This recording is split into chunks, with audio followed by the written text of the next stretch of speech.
Hi guys, so I'm going to be talking about weightlifting, the correct way to do it, and how to effectively do it. Did you know that adding 2 weightlifting sessions a week can reduce body fat percentage at an average of about 7%? If you are someone who's looking from the outside in on the topic of weightlifting, it can appear to be very difficult or look like something that you would never be able to do. However, with proper technique and practice, it can be very easy.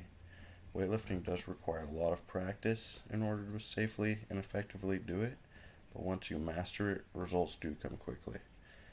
There are numerous exercises that you can do, however, there are too many to go over, so I will just highlight the main ones that are the most popular. The three main most popular weightlifting exercises are the bench press, squat, and deadlift.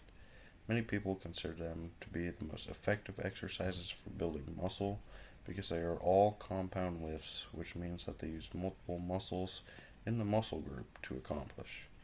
The most important thing to remember during these exercises is to do them correctly so that you limit the risk of injury and maximize the effectiveness of the workout. So I will show you a visual of these exercises here. So here is the bench press. Correct form for bench pressing includes the way that you set up to do the lift as well. As you lie down on the bench, make sure that your shoulder blades are touching each other to prevent too much movement in your shoulders. You should place your hands on the bar at about shoulder width apart or maybe a little bit wider. Place your feet directly under you and cement them into the ground so that you have a strong base.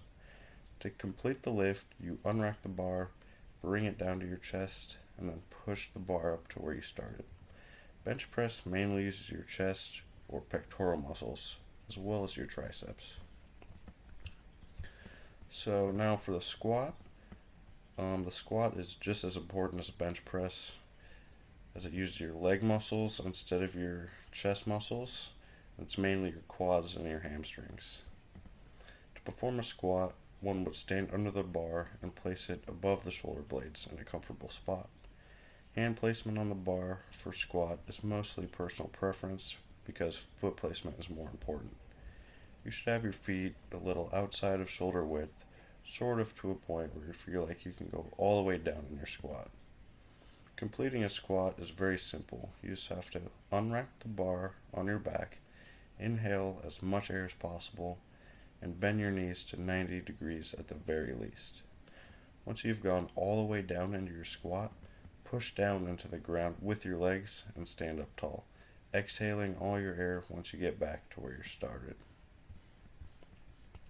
And finally, for the deadlift, deadlifting is a little bit more complex than the squat and bench press because it uses almost all of the muscles in your body. The exercise requires you to start with the bar on the ground and to lift it about to your mid-thigh area. Personally, when I deadlift, I first place my feet under the bar and then grab the bar with my hands directly outside of my shins. To deadlift, you should bend your knees to get closer to the bar and then pull up on the bar, keeping your back straight and extending your legs. It's very important to keep your back straight while deadlifting because having a rounded back can lead to serious injury. So, while these three exercises are important, weightlifting isn't just bench press, squat, and deadlift.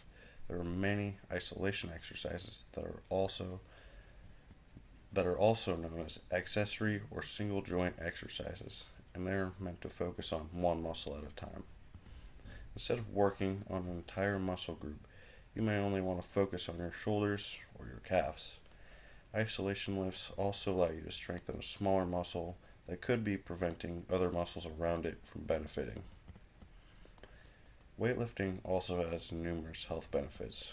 Regular weightlifters have seen improved posture, better sleep, healthy weight loss, boosted metabolism, lower susceptibility to chronic disease, and many more. Now, to sort of wrap up, I just want to remind you that weightlifting consists of both compound and isolation exercises, which all contribute to having better health. Practice and attention to detail are important parts of weightlifting to ensure maximum safety and effectiveness. Now, remember that there are many forms and types of exercise, not just weightlifting. That is what I prefer over other options. It just kind of really depends on the person because somebody may prefer to run than lift weights. Alright, thank you guys and talk to you later.